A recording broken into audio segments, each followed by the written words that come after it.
advertising is about emotion, and it's about creating an emotional connection, not just saying these are the interest rates and this is your lease and this is the sale that we have on. All of that is important to let people know what they're buying, but we're storytellers in advertising.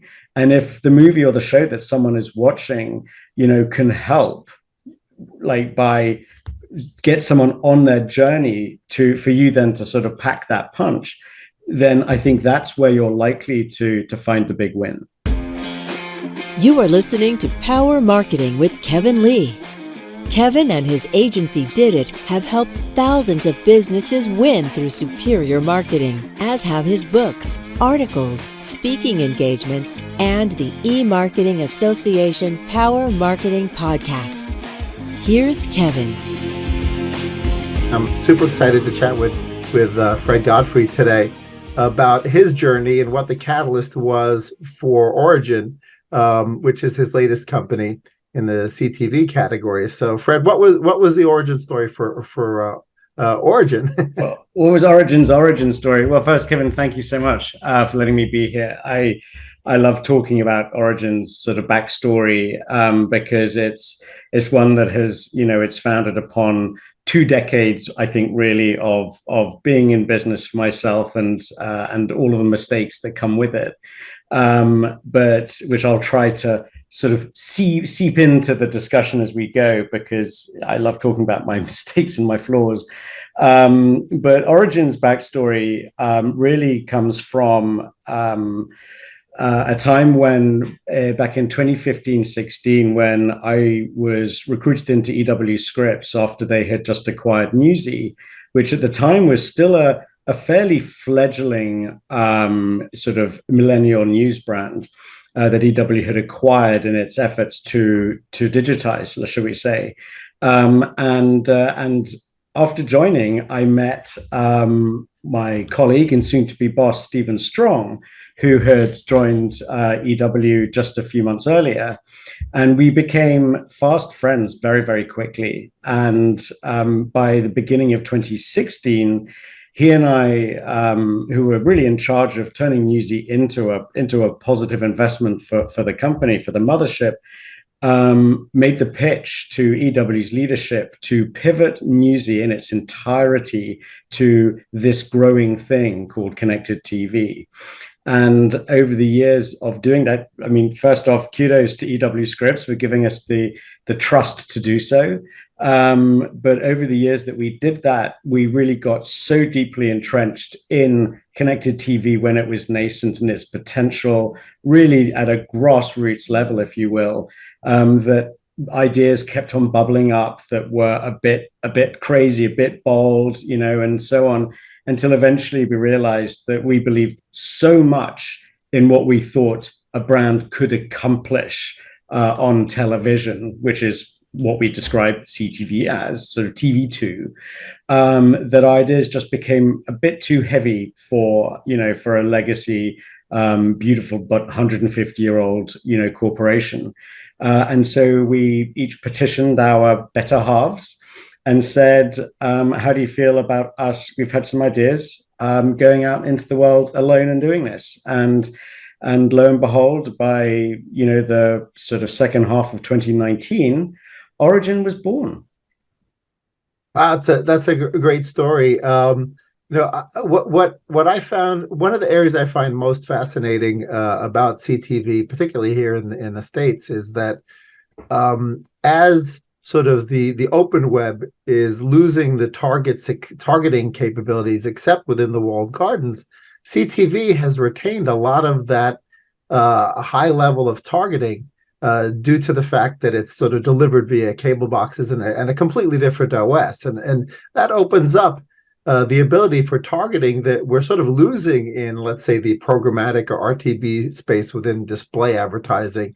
And I'd love to hear how you feel that will continue to evolve. Do you think we'll continue to have that same level of precision within CTV that one would have typically, let's say, not quite at the email level with PII, but certainly at the audience level? That's super powerful.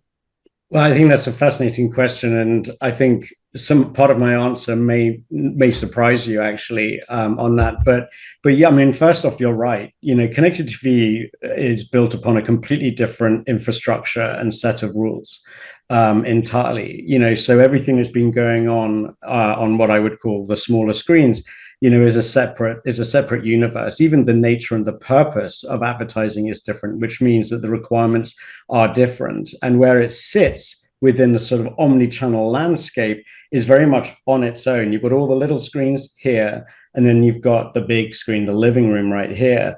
And so what's needed from it is a little bit different. At least certainly it was when it first came about.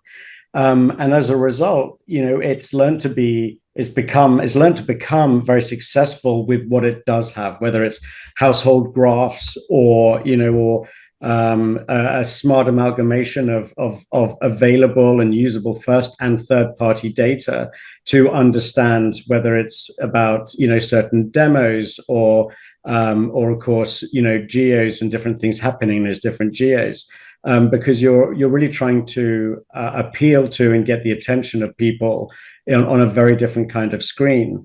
But one thing that we do think quite hard about at Origin when we are managing one of our, a client's campaign, and we're putting the plan together and the strategy together for them, is be careful not to over target.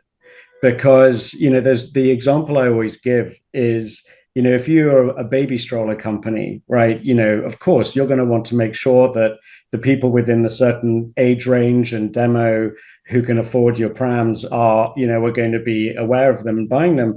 But you want to be careful about how targeted you get, because, sort of Aunt Trudy is also looking for a baby shower gift, right? And that's part of the beautiful thing about connected TV is first off, you don't necessarily know exactly who's in the room watching, and maybe Aunt Gertrude or whatever she was called is already there. But maybe she isn't. And so, and this is what made connected TV or TV advertising all about initially awareness only. It was how brands kept their place in the market. But one of the things that is interesting, which is beginning to play a very important role in what targeting you do choose to go after, is the evolution of TV advertising, because the other screens are beginning to find it so difficult. Is the evolution towards performance or outcomes, I think, is really a better umbrella term for that. And so you do need to be quite concise and quite strategic with who, what, and how, as well as, of course, the narrative itself and the message that you're conveying. That's a great point. And obviously, when I was growing up and TV was linear, right? The proxy for audience was context, i.e., what were they watching? And so, there was an entire genre of content named soap operas for a very specific reason, in that soap companies were the primary advertisers. As they were the first. Who was watching. So I have to agree with you that you can certainly over-target using your demographics and psychographics. So how does sort of context layer into that? And is context that it's sometimes a better proxy for audience than what it says about the household or some other data you're using? Better, no. Essential, yes, in the right setting. So we really love the discussion of context, because you are capturing someone who is in a very certain emotional or mental mindset. When your client's ad then runs, and that makes a really big difference actually. And we're very big fans with folks like Iris TV and what they've achieved over the last few years in really making context in the living room a mainstream requirement, like almost a standard for a lot of brands and their agencies, which is incredible. But we're always careful, again, while it's really down to our clients, what really, they have the final say, we do like to offer guidance. And something that we're always very careful with is saying to the client, what matters more to you? Is it the context within which your ad is being seen, or the individual themselves? And the reason we ask that question is because we then have to follow it up very carefully with, if you look at digital linear today, right, there are very few markers. There's lots of hard ad breaks.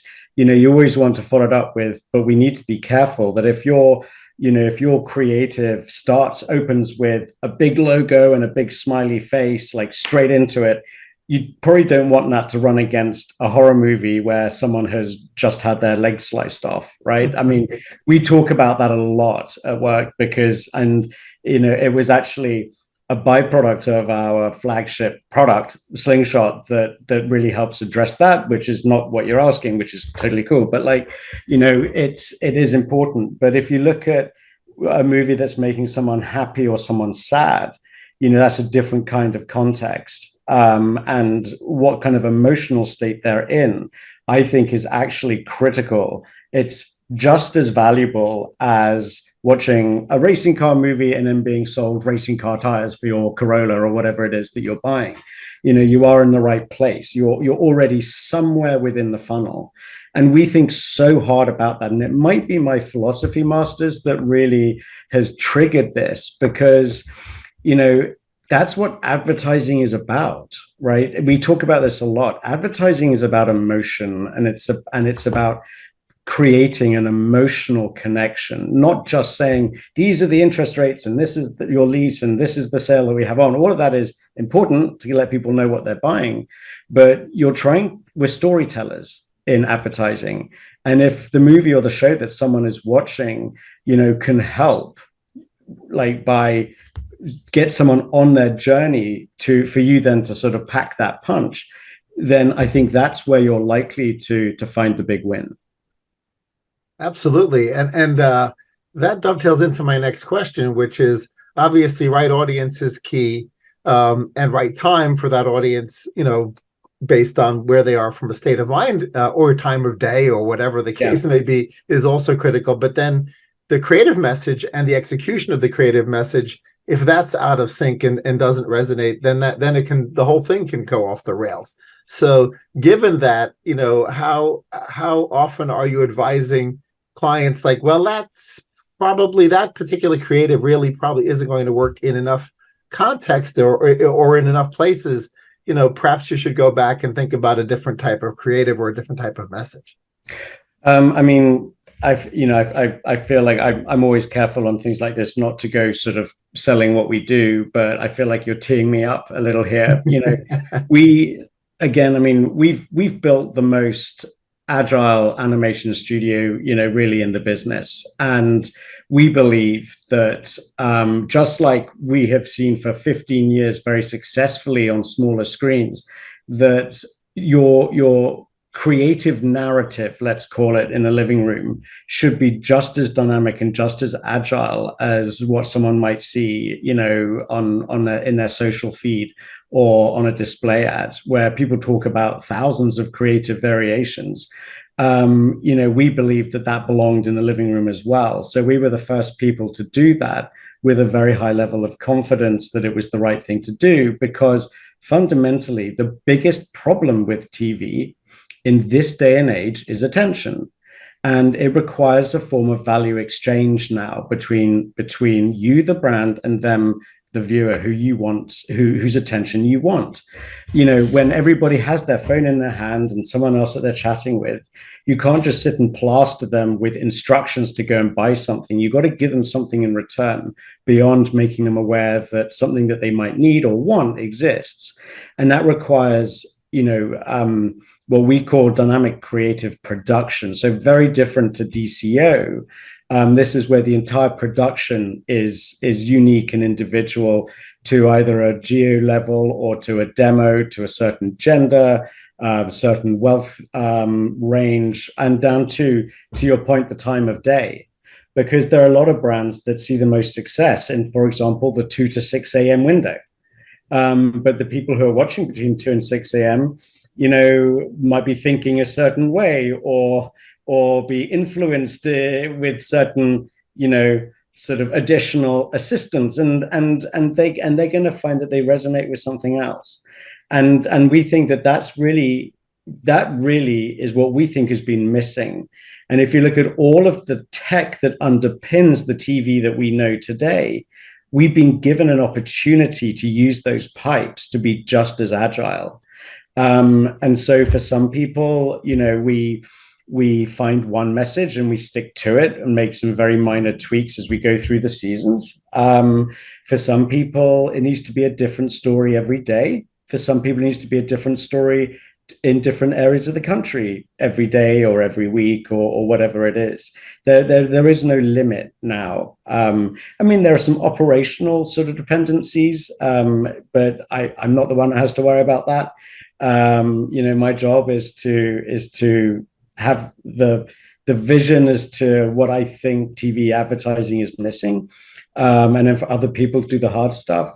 But our guidance is, it starts with, what are you looking to accomplish, first and foremost. And then we do our own thinking as to, are you a difficult brand for people to get on the right side of? Are you a happy brand? Are you a sad brand? I hate to say it, are you a boring brand, or glamorous or not? All of those will help dictate. And of course, the urgency of something, and someone's desire when you get them in the right moment, in the right headspace, all of those will help dictate how agile we think their creative messaging should be, and the creative itself. Great points. You mentioned 2 a.m. to 6 a.m., which sent my brain down the path of short form versus long form content, because typically in the cable universe, like the things that would run from 2 a.m. to 6 a.m. were long form, what people might call infomercial style content. And of course, those have been reborn within the YouTube and Facebook universe as something maybe folks would call VSLs, or video sales letter style, long form storytelling content. And I'd love to hear how you think through this idea of the very snackable 15 or 30-second spot versus a 60-second, a full minute to tell your story, versus long form content, and where that fits within the strategy.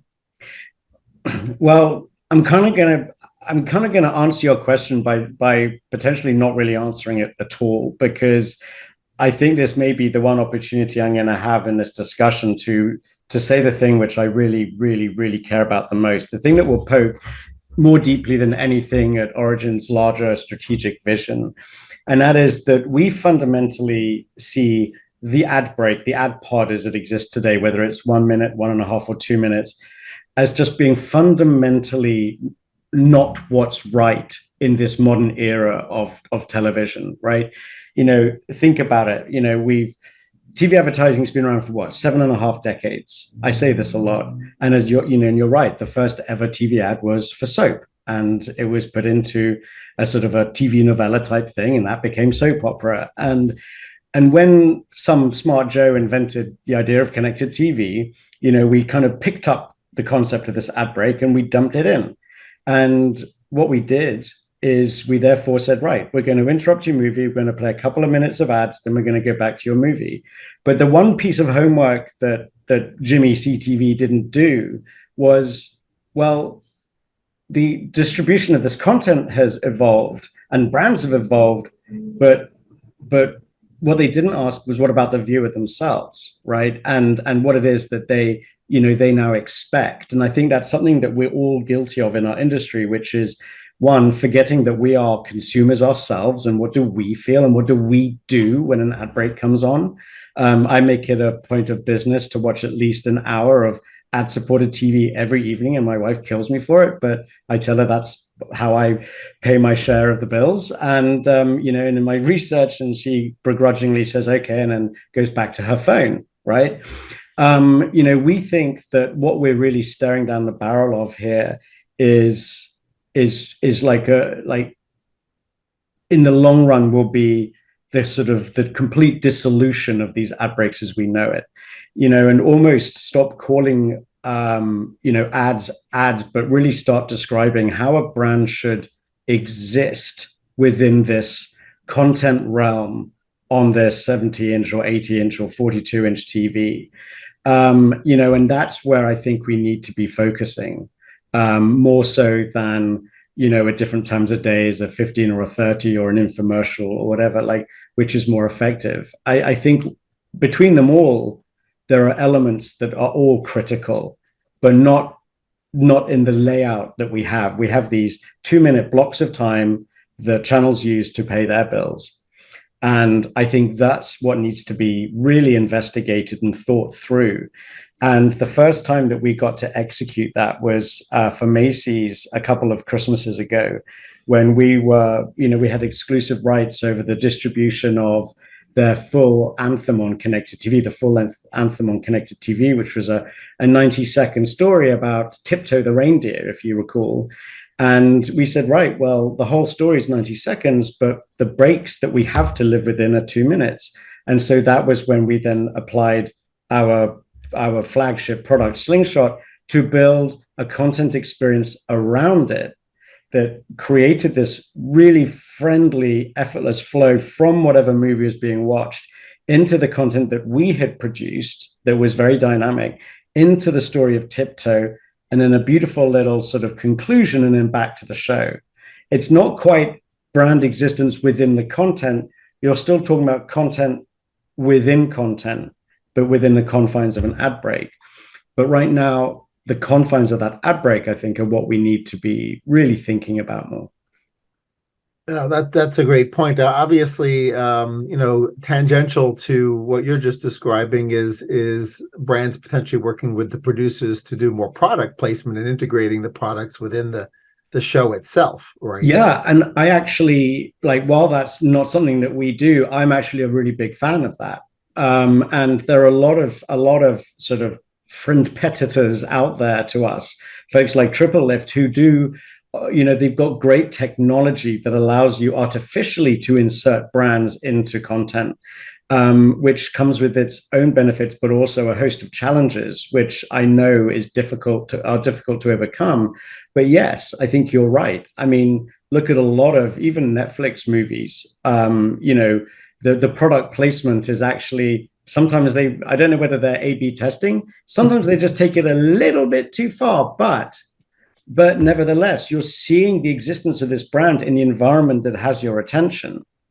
And therefore, this is the value exchange. I'm giving you this show, and at the same time, you're seeing how beautifully this car drives off into the sunset. Cue, car logo for 3.45 seconds, so you definitely get to know what it is. I do think it's smart, but there's definitely a world in between. Yeah, I'd love for you to comment on the sort of double-edged sort of skippability, right? Because depending on where the content itself and the ad are being viewed, there's standard skippability. Then there's just leaving the room, right? Or other forms of skippability, and how that changes the importance of that first few seconds of content that is technically the advertising content. Absolutely, yeah. So everything that we do, we never run on anything that's skippable on TV. It's there, but therefore that begs a very important question, right? It might as well be skippable if they're going to turn to their phone or leave the room to put on the toaster or whatever it is, and we really respect that. And so the first few seconds are the most critical. And the way that we've gone about doing our research on that is to partner with folks like T-Vision Insights, who have really fabulous technology that, allows us really to, through their panel of thousands of households, look out into the room when a viewer is going to go from the movie to the break, and see whether we're doing the right job, and to learn. We've got years of intelligence understanding the sights, the sounds, and I'd love to say the smells, right, that are required to get someone obsessively staring back and in the emotional mental funnel. But it is critical. We don't look at it to think it's okay to build them up to it. Our job is to make sure that their attention is there from the first moment, and ideally maintained throughout. But and the only real exception to that is with our Slingshot product that is designed to put a piece of content either before or after or at each end of an ad If it's all going before the ad, so, viewers watching telly, then they get, into a break, maybe they get an ad, then they get this whole 15 seconds of content before the brand that we're representing is seen. We do allow ourselves all 15 of those seconds to get people like actually leaning or talking to the person that's sitting next to them, or engaged directly, relevantly on their phone or whatever it is. Like, this is the buffer time. And depending on the objectives for that client and their campaign, we have a host of different best practices that allow us to achieve, those goals, because it's very much not a one and done.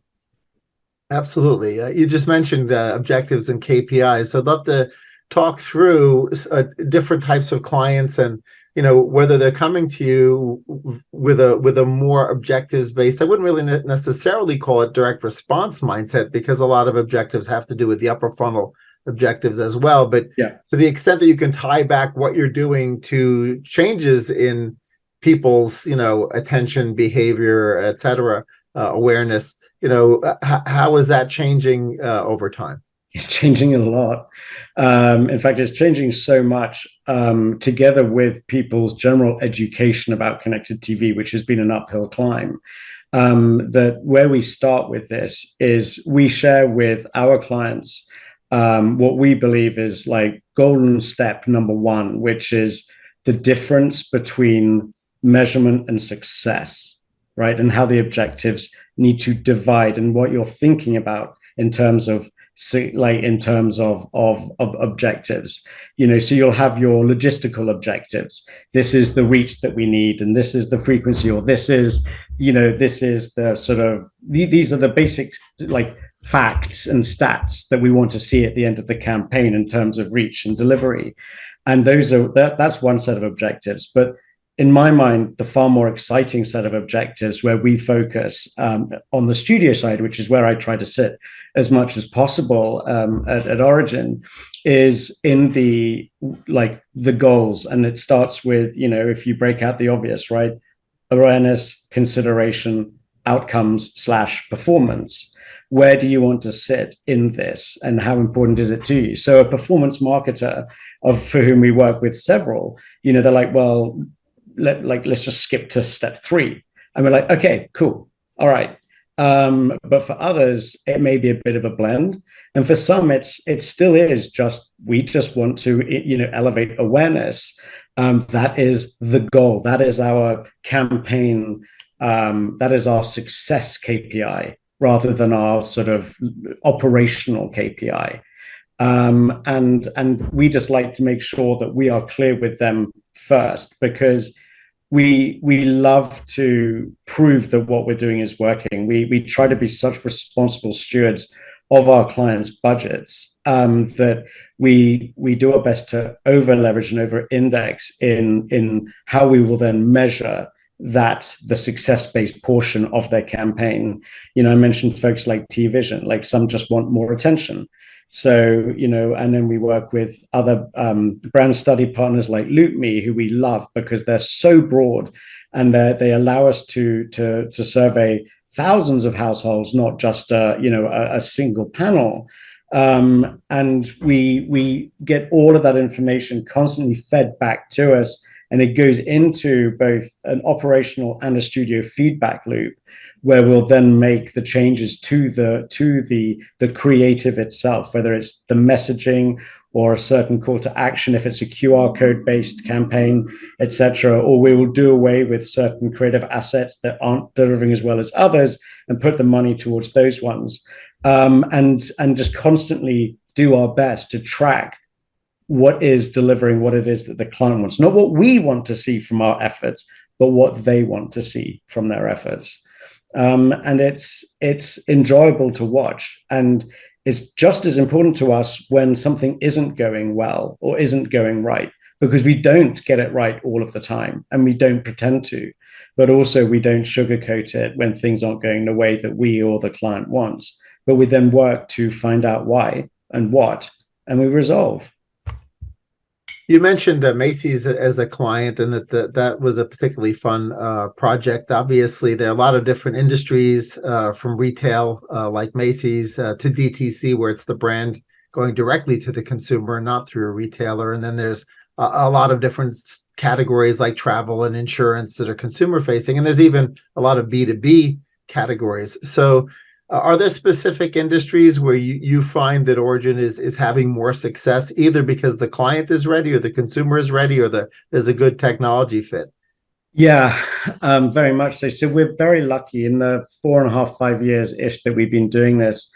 I think we've almost crossed every single category and vertical that there is, from pharma to CPG to QSR, you name it, to B2B and so on. And I would say, though, that if there was a standout field for us that has been such a standout field that we say to ourselves, maybe we need to be focusing more on this, it would be the one that we've also had a leg up with, thanks to the years that we've had and our ability now to explore the world, and its travel. We won our first really serious travel partner, which was Visit Florida, being handled by Miles Partnership, who I would want to give a shout out to because they are fabulous, progressive people to work with who embrace risk and so on. And our first big campaign for them was for Visit Florida, and it was such a hit that we now work with them and other agencies across a number of different regions and their visits and their travels, and we love it. It speaks to us. Travel does. It's very aspirational, which is what advertising should be doing. It's, we want our job on TV to end in a place where they feel like they're just beginning. And travel is a real gift for that, because we all have a pretty solid spark of imagination in us, and it's not difficult to get someone to wonder if what their day could be like if they were somewhere else. Yeah, I travel is a category that has a high sort of, I guess, emotional quotient to it, except for business travel. It's the different emotion when you're doing business travel, but certainly travel, family travel, and all the way into luxury travel evokes strong emotions. And I would imagine that your platform is particularly powerful when it can go into the categories that evoke the stronger emotions naturally. But what do you do when I think you made the point earlier, when it's a boring category or a more boring brand, and it doesn't necessarily evoke those same emotional responses naturally? I find them actually more interesting because they're more challenging. And the first thing I do is I take off my advertising hat and I put on my, what does, let's say, 20-year-old Fred hat look like? And I go, all right, yeah, this is a fundamentally boring vertical or even brand, but that doesn't change the fact that, like, their product, it might be essential. And a really good example of that is something like life insurance. If you try and tell any millennial out there that they need life insurance, they will laugh until their sides fall open, right? But actually, and I can speak to this because it almost happened to me, like, you do need life insurance. So how do you engage them? And the answer is that you surprise them. I don't mean shock. I don't mean pictures of dead people on the street or anything like that. I mean that you shock them by pointing out something that's so obvious that it's an undeniable fact, right? And you just get them thinking about, in this instance of insurance, you get someone just thinking about their mortality in a different way, and then all of a sudden they really, really, really want what you've got, because you've connected with them mentally and emotionally. Again, those two words are critical to everything that we do. And part of what I love, again, I keep on talking about Slingshot. It's not the only thing that we have, but because of how we build a content experience around or before or after someone's existing, let's say, generic national spot, we get to do things that an ad can't. And that includes abiding by one of the guiding principles of everything that we believe at Origin, which is that the best ad sells nothing at all. It simply gets you thinking and wondering and questioning. And so therefore, when you've got all of this time, this 15 seconds, just to do that without a brand logo in sight, you're not being disingenuous. You're simply providing content that is very much geared to not just stop someone from thinking about whatever they saw before, but thinking about something which they may not be thinking about, and get them truly ready and in the funnel. And so that's typically how we would handle it for a more challenging brand. That's a great point. How often are you working directly with brands versus with their agencies, either a media buying agency or creative agency? Not as much as I would like. We do work with a number of brands direct, and I love it when we do. And that's no diss on the agencies we work with. They are all smashing people who we understand and who understand us. In fact, I'll say that there's nothing more enjoyable than what I have been watching and tracking this year, which is the growth of repeat business for Origin, as distinct to acquisition of new business. And that's because there's a level of trust and understanding there that allows us to feel more confident in taking risk and for them to trust us in it. But when you're working with a brand direct, there's nobody or nothing in between what you are trying to convey and what the brand should be hearing. But it's just not the way that a lot of people work. Agencies serve an essential function, and for many. But if I could wave my magic wand, I would love to work with as many brands direct as we do via agencies. And the only other bit I'll add to that is, for a number of our clients, and actually Visit Florida is a brilliant example, they will often be involved with the agency in our planning. And that is a gift for someone like us. You'll never have to worry about broken telephone. You never have to worry, but do they understand the peculiar nature of what we do? You've got them right there, and we invite them every time, whether it's Visit Florida or somebody else, ask the dumb questions, because what we do is very, very unique. So you won't be able to picture it until we start showing you pictures. But ask the dumb questions, and you'll truly understand the potential that is at your fingertips to use TV for something so different. It's a rewriting of the entire rule book.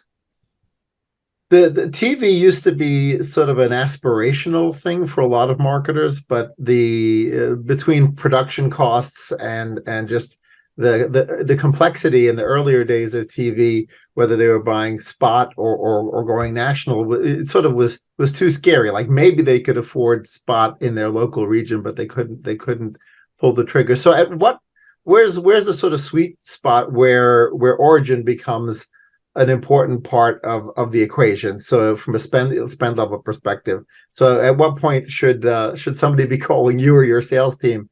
Because Visit Florida is not insignificant, but they're not a gigantic brand, right? But they were clearly big enough that you guys were able to demonstrably move the needle for them. Yeah. So I mean, where do we sit? So we get brought on by an agency, or when they have, for example, a particular problem to solve, or they have a brand that has that has come to them saying, this is what we want to achieve, and they're finding that they're not able to trust the smaller screens as much as they could, and they need something that's a bit more nimble and progressive, on the other screen where the eyeballs are going. So we're often used as kind of troubleshooters in that regard. And a really good example of this is one that I actually personally love, which was back in late 2020, when the world was really at the most effed it was going to be for a little while, and new cars weren't being built, and the secondhand car market was exploding. We had given a pitch a while back to Saatchi & Saatchi about what we do, and and maybe thought no more of it. And then they came to us a little while later and said, hey guys, so one of our clients is Toyota, right? TCUV, Toyota Certified Used Vehicles. They've got this lovely 15-second spot for their cars, but it's very catching. It's actually one of the most engaging and attention-grabbing ads I've seen since, the other most would be what Macy's did for back to school this year, which one of my all-time favorite creatives that we've had to treat. They said, but it doesn't actually really tell people why they should buy from TCUV. And we want to actually take this from awareness into consideration, not all the way to, buying a car on the spot, but telling them more.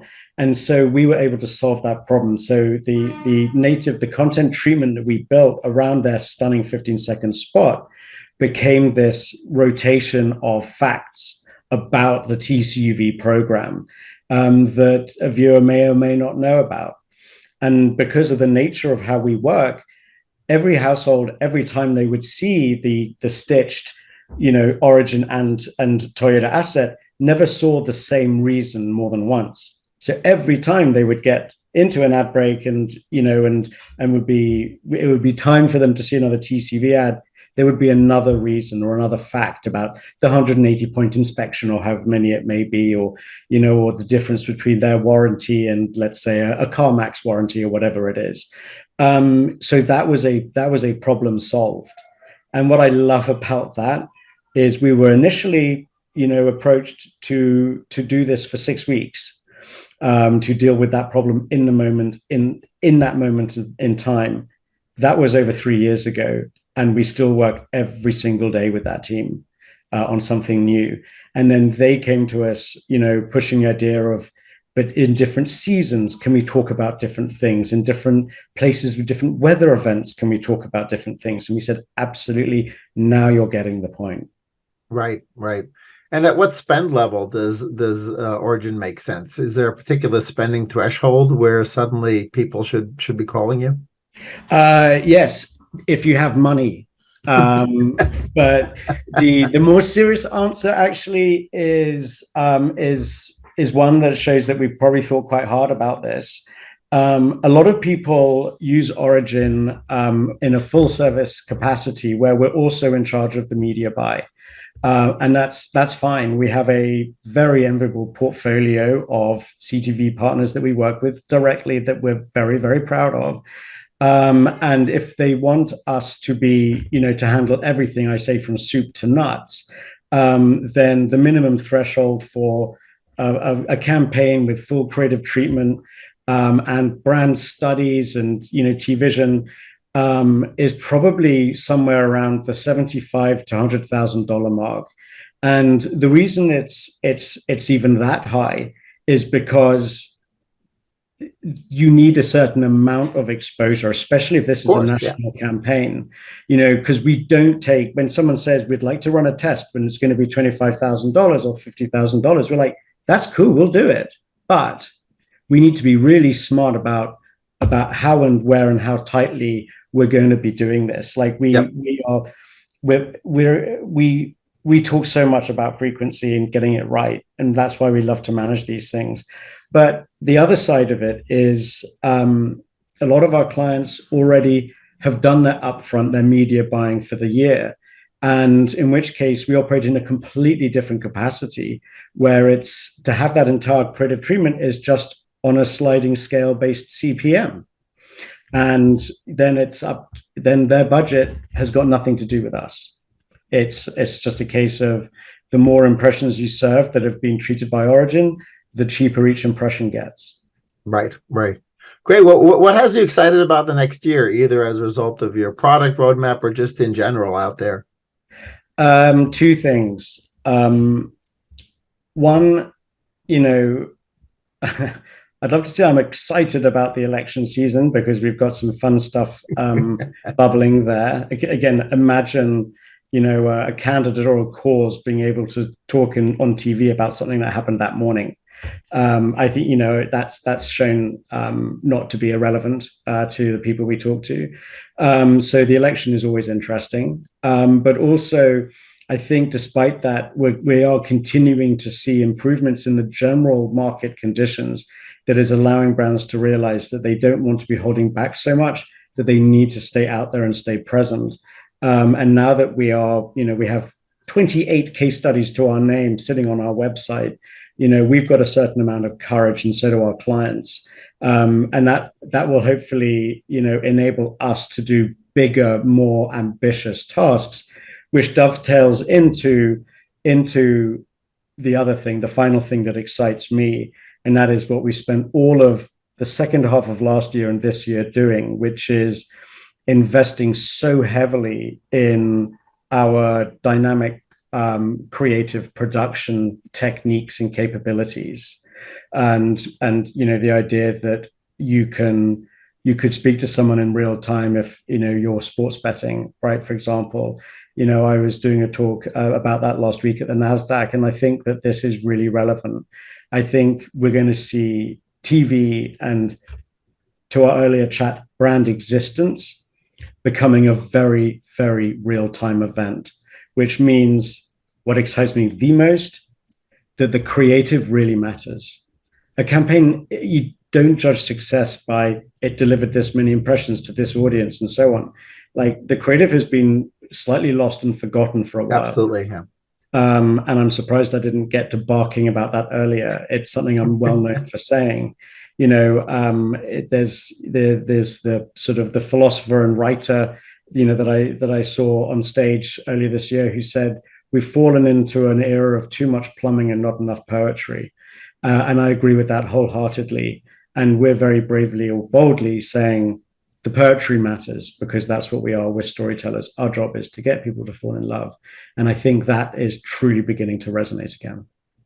Well, I look forward to you executing on that vision and getting more and more people to fall in love with the brands that are your clients.